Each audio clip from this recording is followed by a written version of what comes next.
My father built a legacy on spite. I learned to dismantle it. The town of Havenwood was a study in picturesque deceit.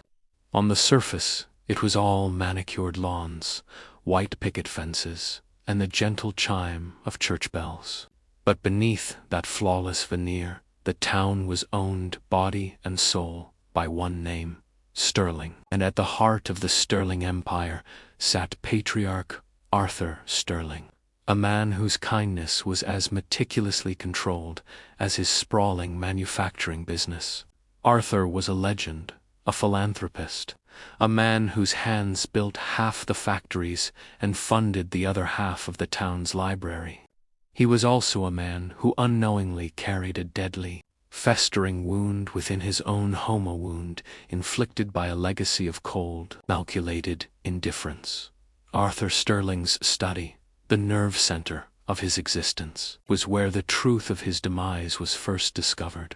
It was a space heavy with the scent of aged leather and cigar smoke, dominated by a magnificent 7-foot-tall antique grandfather clock. This clock was more than a timepiece. It was the physical embodiment of the Sterling dynasty. Each tick was a measurement of the power Arthur held, and each stately chime marked the passage of a successful, if emotionally barren, life. On a frosty November morning, the housekeeper found Arthur slumped over his mahogany desk. The scene was neat, almost clinical, but undeniably final. Arthur Sterling was dead. The initial diagnosis was a catastrophic, sudden heart attack, the unfortunate end of a powerful man. The family was called, the funeral organized, and the town prepared to mourn its king. But something was terribly wrong. As the immediate family, the 3 children gathered in the study for the reading of the will, a chilling detail emerged. The room was exactly as Arthur had left it, the heavy velvet curtains drawn, the ledger open on the desk, the decanter half empty. Yet, the dominant fixture, the immense grandfather clock, was gone. Not moved. The space it had occupied, usually vibrating with its methodical ticking, was now a dead silence, marked only by a faint, square dust outline on the polished hardwood floor. The sheer size of the clock-apiece, requiring at least 2 strong men to move, made its removal an impossibility without notice. Yet no one had seen anything. The family itself was a study in contrasts, a clear result of Arthur's highly selective affections. There was Marcus, the eldest, stoic and entitled, who had been groomed since birth to take over the Sterling Corp. He carried the weight of expectation like a crown, cold and unforgiving. Then came Clara, the dutiful middle child, who had married into a respectable legal family and focused her entire existence on maintaining the Sterling name's social luster. And finally, there was Elias. Elias, the youngest, the artistic one, the one Arthur had always viewed as a costly mistake. Elias had been starved of his father's attention and affection his entire life, routinely cut out of the business and relegated to the role of a permanent disappointment. While Marcus and Clara were already discussing the division of assets, Elias stood silently by the fireplace, his eyes fixed on the empty space where the clock had stood. His lack of overt grief was immediately judged as typical Sterling coldness, but his stillness was something far more intense. It was a terrifying, controlled calm. The missing clock complicated everything. The will, read by the family attorney, was devastating to Elias, as expected. Marcus inherited the entirety of Sterling Corp. Clara received the bulk of the liquid assets and the sprawling summer estate. Elias, the youngest son, the one who had always yearned for his father's approval, received only a small token monetary fund and a collection of antique watches, none of them the clock. The injustice was staggering, the final bitter punctuation mark on a lifetime of paternal rejection. Yet Elias showed no anger. Instead, almost imperceptible smile touched the corner of his lips when the attorney confirmed the exclusion. This lack of reaction, coupled with the strange circumstances of Arthur's death, was enough for the town's quiet police chief, an old friend of Arthur's, to initiate a deeper look. The initial heart attack ruling felt too convenient, too neat. The chief knew Arthur. A man like that didn't just drop dead without a reason, and a thief didn't risk moving a massive, non-portable antique unless they knew its true value, a value far greater than its appraisal. The clock was the key, and Elias was the obvious outlier in the grief-stricken tableau. He was the son who had the most to gain from disruption, the most to resent, and the least to lose. The investigation, initially quiet, began to focus its cold beam on the forgotten youngest son. It was clear to everyone watching, the dead patriarch's legacy of spite had just given someone the ultimate motive, and the silence where the pendulum once swung was screaming a warning. Why would Elias smile at his own disinheritance? And what secret did the missing clock hold that made it worth more than a murder investigation? The immediate aftermath of Arthur Sterling's death settled over the town of Havenwood like a thick, unnatural fog. The police chief, a man named Henderson who had known Arthur for 40 years, felt the unease deep in his gut. The disappearance of the grandfather clock wasn't just a matter of theft. It was a psychological anomaly. Thieves didn't steal objects that were impossible to fence, objects too massive to move discreetly. This wasn't a random break-in. This was personal, targeted, and inextricably linked to the dead man. Henderson turned his attention, predictably and relentlessly, toward Elias Sterling. Elias was accustomed to being overlooked, a shadow in the blazing light of his elder siblings' success. But now, the sudden, unwanted glare of an official investigation felt like a violation of the very solitude he had cultivated. He knew why they suspected him. He was the perpetual outlier, the son whose existence was a constant low-level irritant to his father. His quiet smile during the reading of the will, a moment of profound internal catharsis, had been misinterpreted as malicious glee. It wasn't glee. It was the quiet satisfaction of recognizing the final, damning piece of evidence of his father's cruelty, which had now been publicly documented. That cruel legacy was the only inheritance Arthur had ever truly given him.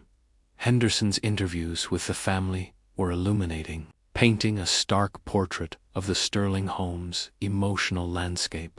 Marcus, the successor, spoke of Elias with thinly veiled contempt, recounting his brother's irresponsible choices and petty resentments. Clara, the socialite, maintained a facade of perfect sorrow, suggesting Elias was unstable and prone to dramatic acts due to his father's disappointment.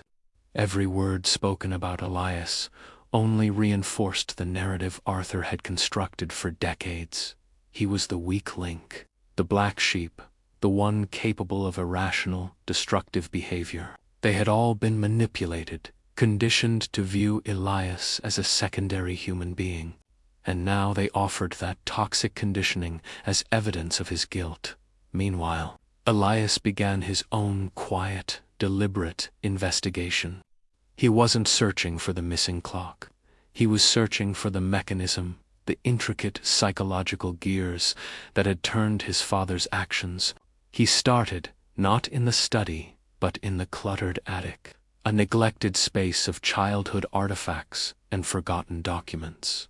He found what he was looking for: old diaries, school reports, and most crucially, Arthur's meticulous financial ledgers dating back 20 years.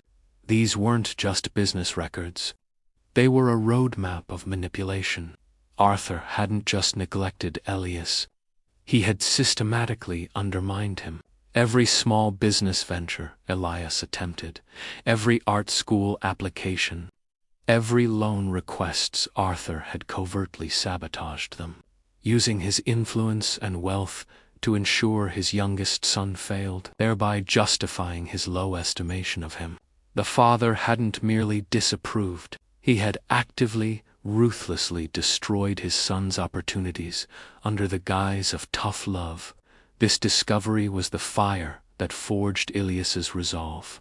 The grief he felt for his father was not for the man himself, but for the son he had never been allowed to be. The pain of betrayal now sharpened into a singular, icy purpose. He understood now that the real theft was not the clock, but the life Arthur had stolen from him, as Henderson dug deeper into Arthur's death. The forensic report returned a puzzling result.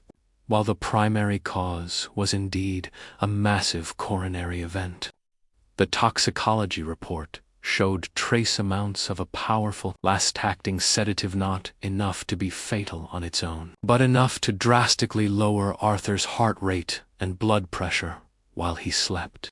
It was the perfect preconditioner for a fatal heart attack under stress.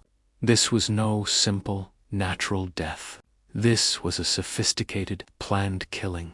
The chief immediately issued a warrant to search Ilias's small, rented apartment outside of town. The search was brief, but effective. Hidden in the lining of an old suitcase was a small, empty vial, matching the sedative found in Arthur's system.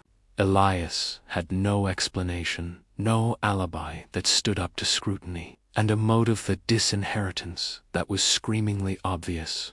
The legacy of spite had perfectly set the stage for Elias to be framed or to act, but as Henderson cuffed the youngest Sterling's son, his eyes landed on Ilias's face. There was no terror, no struggle, just that unnerving, deep-seated calm. Elias was a man who knew something they didn't, a man who seemed to be waiting for this exact moment. Elias was arrested for the premeditated murder of his father, but if he was the killer, why was he so eerily composed, and how did he plant the seed of suspicion that led the police to him and the empty vial? Elias Sterling sat in the sterile silence of the interrogation room, the fluorescent light exposing every contour of his exhaustion, yet failing to penetrate the icy veneer of his control. His arrest, fueled by the planted vial of sedative and his well-documented motive of disinheritance, was precisely what the unknown manipulator, or Elias himself, had predicted. He knew the police weren't looking for the truth.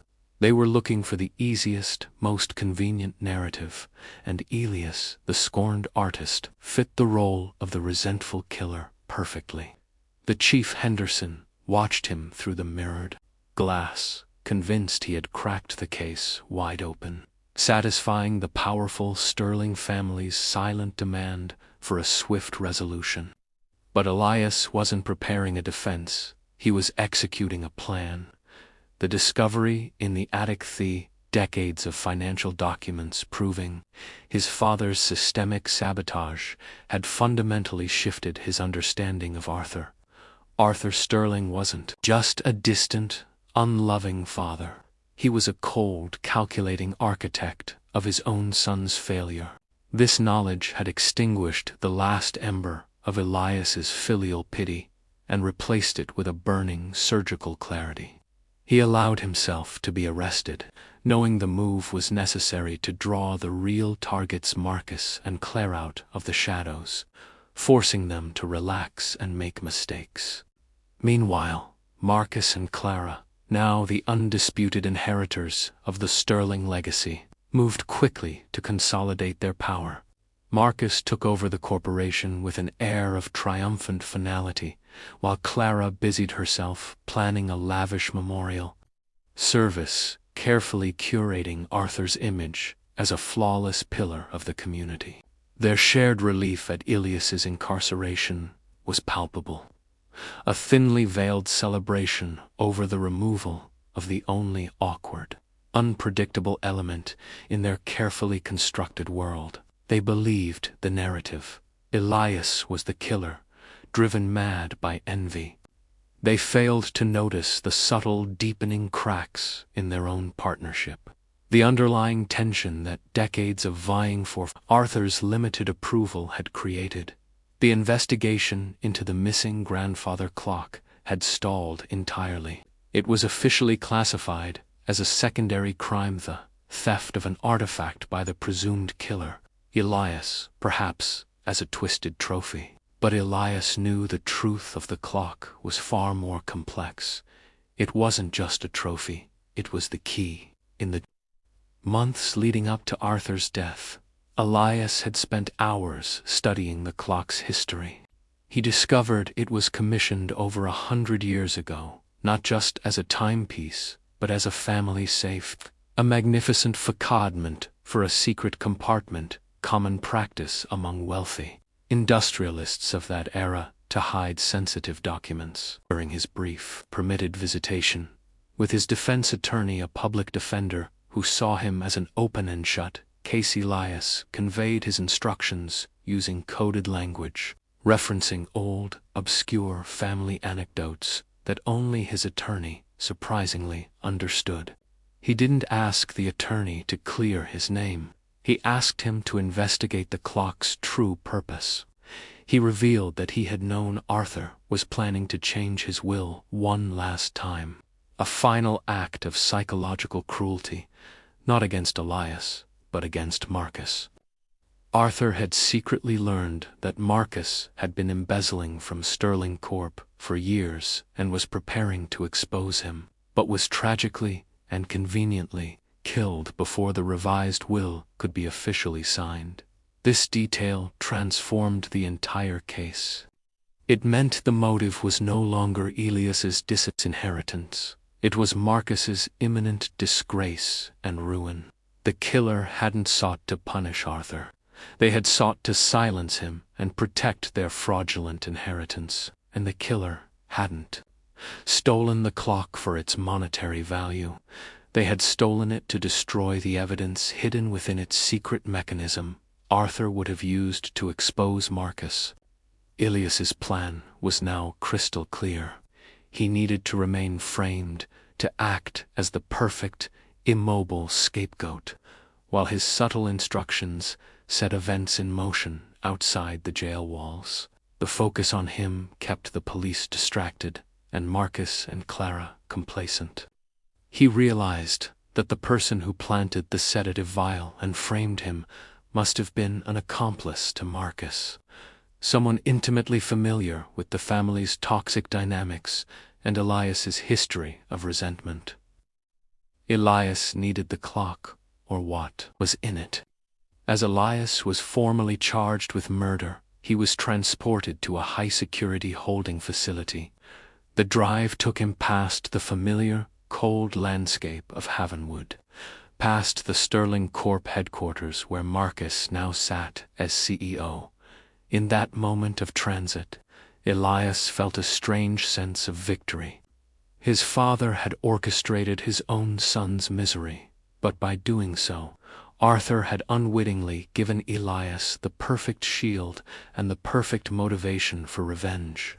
The true game had just begun, and the pawn Elias was exactly where he needed to be, behind bars, watching. Elias is locked away, but his subtle instructions are now in the hands of his unsuspecting attorney.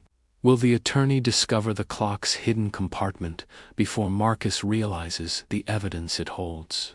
Could still expose his deep corruption and motive for murder. The machinery of the Sterling family's revenge was now turning, propelled not by the police, but by the subtle, cold logic of Elias Sterling.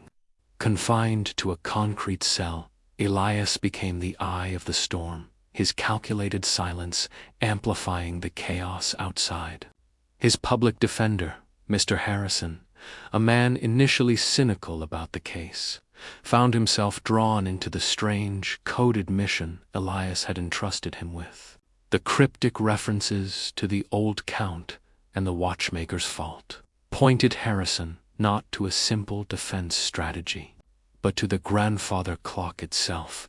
Harrison began his research, discreetly focusing not on Arthur Sterling's death, but on the history of the clock's maker, a forgotten European artisan from the 1890s. The deeper Harrison dug, the more he realized the clock was indeed built with a secret. Early records confirmed that this specific clock model was often commissioned by wealthy individuals for the express purpose of concealing documents hidden. A spring-loaded compartment accessible only by a precise manipulation of the pendulum's counterweight and the hour hand. When the clock struck the hour of 1, Elias had remembered a drunken, rambling anecdote from his youth, a slip of the tongue by Arthur about always being prepared, and that single phrase was now the key to unlocking the entire case, while Harrison pursued the technical truth of the clock. Marcus Sterling, now the undisputed CEO, began to feel the phantom grip of his dead father's legacy tightening around him. Arthur had kept Sterling Corp afloat through shrewd, aggressive management, but Marcus's years of embezzlement had left the company's financial structure brittle, resting entirely on creative, accounting, and offshore shell companies. He had killed Arthur to prevent the patriarch from exposing his crimes and overturning the will, but he had failed to secure the evidence, the contents of the clock. Marcus was convinced Elias had somehow managed to steal the clock before his arrest, or perhaps had an accomplice, and this gnawing paranoia began to chip away at his composure. Marcus's accomplice was Clara, the perfect daughter. Clara wasn't motivated by money. She was motivated by a desperate, pathological need for social standing and her father's approval, which she mistakenly believed came with the Sterling name and estate. She had procured the fast-acting sedative through her physician husband, and she had planted the vial in Elias's apartment, knowing his established resentment made him the ideal target. She and Marcus had worked together, Marcus to silence Arthur before the will was changed, Clara to frame Elias, a perfect toxic union born of sibling rivalry and mutual greed. They had dragged the massive clock out of the study themselves, dumping it in the deep, freezing waters of the old quarry outside of Havenwood, believing its contents and its very existence were forever erased. But Clara was starting to crumble. The guilt of framing her younger brother, combined with the stress of maintaining her perfect facade, was becoming unbearable. She found herself plagued by dreams of the clock's silent disappearance, the empty space in the study a constant, screaming reminder of her crime. She began acting erratically, subtly questioning Marcus about their actions, pushing him to reveal details about his own corruption that she had previously ignored. She didn't want to confess, but she desperately needed Marcus to acknowledge the depth of their shared sin, to alleviate her solitary burden of guilt. Marcus, interpreting her distress as a threat to their secrecy, grew cold and increasingly aggressive, the pressure of his financial collapse making him dangerous. Harrison, having confirmed the clock's function, now faced the impossible task of recovering it. He knew the clock was no longer at the mansion. He pressed Elias for any further hints. Elias, utilizing their coded language, only supplied a single, unsettling phrase: "The legacy is drowned where the water is coldest, and the memory of mother is shortest." This pointed Harrison to the Sterling family quarry, the site of a tragic accident decades ago involving Elias's mother, a place the family never spoke of. The investigation had reached a critical, unseen pivot point. Elias was successfully maneuvering the narrative from prison, driving a wedge of suspicion between Marcus and Clara, and simultaneously directing his attorney toward the submerged evidence. The true killer, Marcus, was increasingly isolated and cornered by his accomplice's rising panic. The game of psychological revenge had entered its most dangerous phase. Harrison, the unassuming lawyer, is now headed to the deepest, coldest water in Havenwood to search for the physical proof of murder. Will he recover the massive clock before Marcus and Clara realize their secret dumping ground has been compromised? The cold, still waters of the Sterling family quarry held the deepest, most toxic secret of Havenwood. For decades, it had been a place of grim silence, a forbidden site associated with the tragic drowning of Elias's mother, an incident the family rarely spoke of. Now, it was the watery resting place of the grandfather clock, the silent witness to Arthur Sterling's final hours. This was the location Elias's lawyer, Harrison, was now navigating. Armed with the cryptic instruction from his imprisoned client, Harrison was a man of legal filings and dusty archives, not clandestine retrieval. But the urgency in Elias's voice, despite its coded calm, compelled him. Harrison hired a small, discreet salvage crew, disguising the operation as the recovery of old, discarded construction equipment. The quarry was deep, and the visibility was minimal. After hours of painstaking, frigid searching, the sonar finally pinged on a large, unnaturally shaped object resting on the muddy bed. As the massive, silt-covered wooden case was hauled to the surface, the truth was undeniable. It was the grandfather clock. Its elegant mahogany exterior warped, the mechanism inside ruined, but its structure intact. The sheer size and weight immediately confirmed Marcus and Clara's desperate effort to dispose of it. This was no casual theft, working under the dim glow of the salvage lights. Harrison located the exact spot Elias had described, following the historical schematics.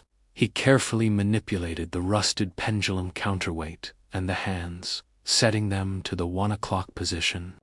With a stiff, metallic groan, a section of the clock's base, disguised as decorative molding, sprang open. Inside the small, dry compartment, sealed from the water by the clock's heavy casing, sat a thick, leather-bound document. It was Arthur Sterling's finalized, unsigned codicil to his will. The contents of the codicil were explosive. Arthur had indeed learned of Marcus's decades of sophisticated embezzlement from Sterling Corp. Document detailed Arthur's intent to not only disinherit Marcus entirely, but also to transfer majority by controlling interest in the company, placing the firm under a temporary legal receivership until the internal corruption could be untangled.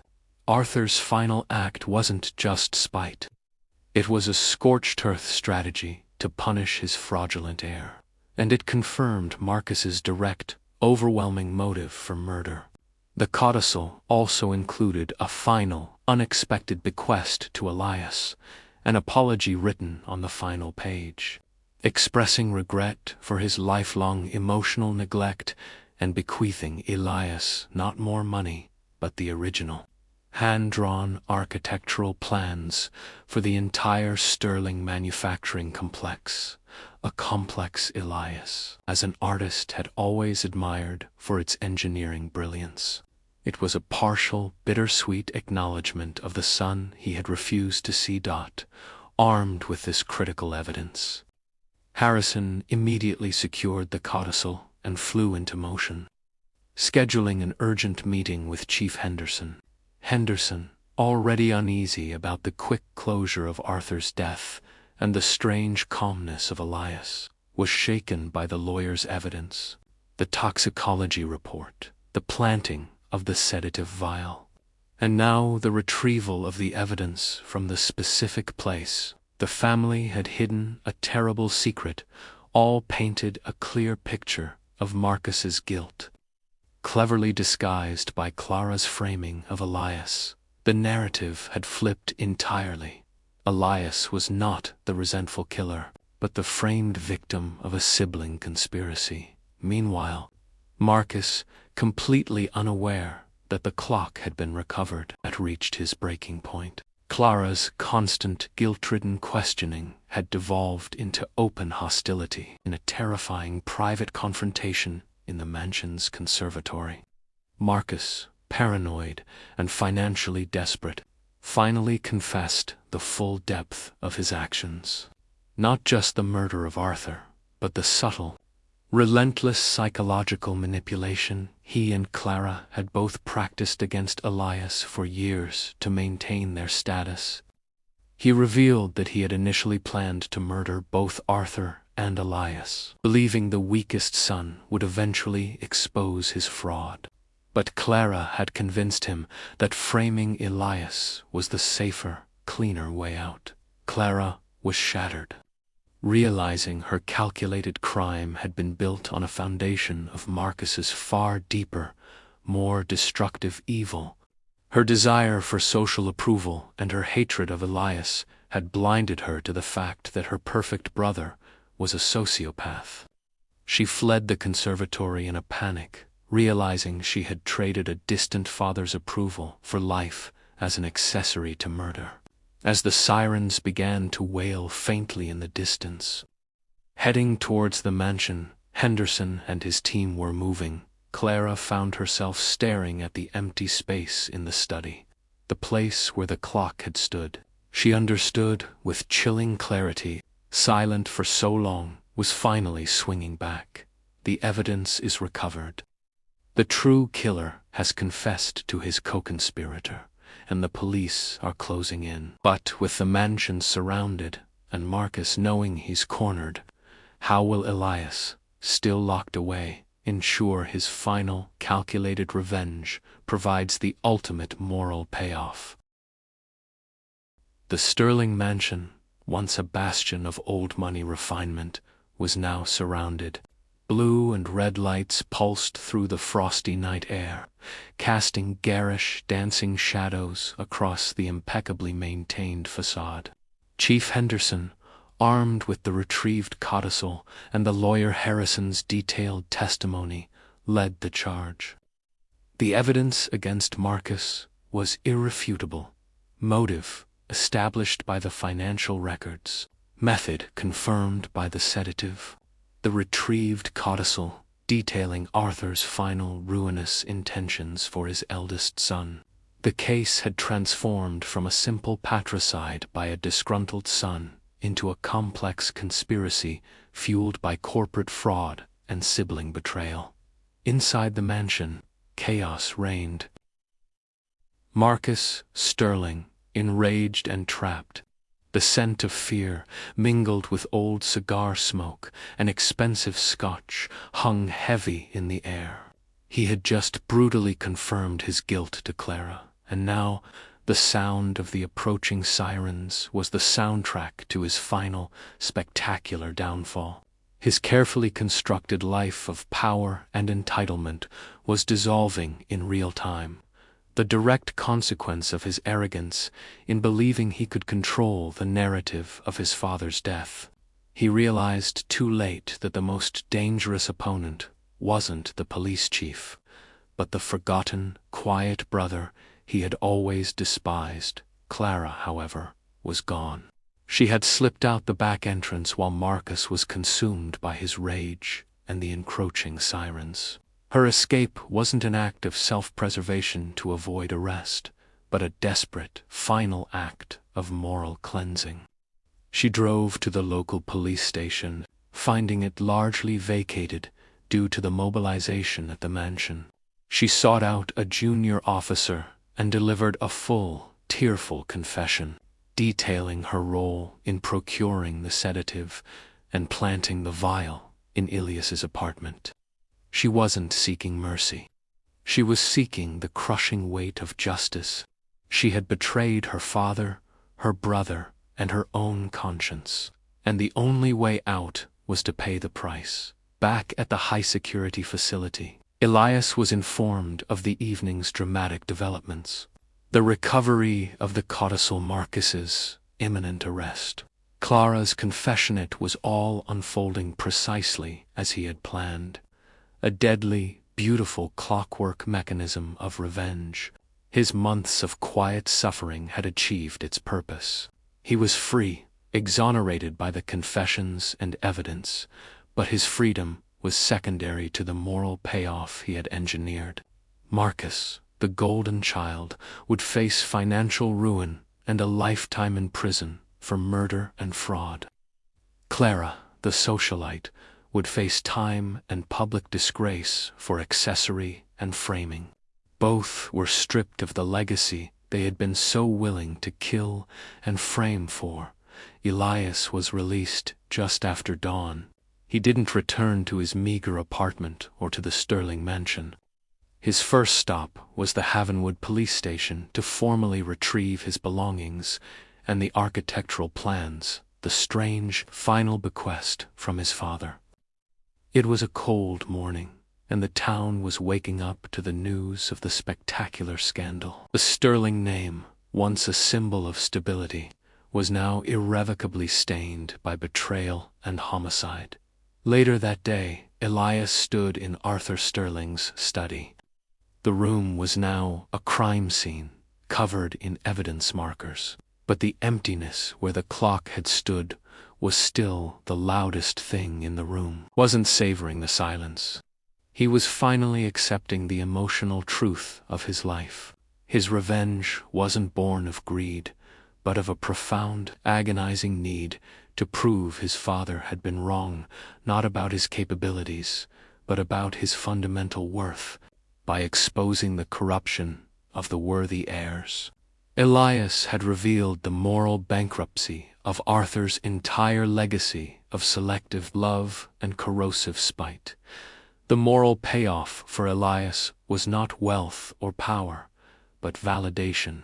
He had used his intelligence and control traits his father had always dismissed as artistic distractions to execute a flawless plan that dismantled the toxic dynasty. He hadn't sought to kill his father, but to destroy the system of cruelty and favoritism his father had built. The system was now officially shattered. Elias eventually inherited a fraction of the non-corporate estate, enough to live comfortably. But he refused the mansion and all ties to the Sterling Corp. He took the architectural plans and the original, antique collection of watches, the only items his father had given him, and left Havenwood forever. He moved to a major city, using the technical brilliance of the architectural plans as inspiration for his true passion: large-scale, intricate kinetic sculptures. His work flourished, complex pieces of metal and movement that resembled the intricate clockwork of revenge he had so brilliantly engineered. Years later, the scandal faded, becoming the dark, cautionary legend of Havenwood. Marcus died in prison, disgraced and alone. Clara served her time and moved away, seeking anonymity. Elias, the artist, was the only one truly free, having finally broken the clock's hold. He had received his final inheritance, not gold, but peace, purchased at the cost of his family's destruction. The ticking had stopped, and the silence was finally his own. The legacy of spite had been undone by the patience of the scorned son. The story of Elias's revenge is complete.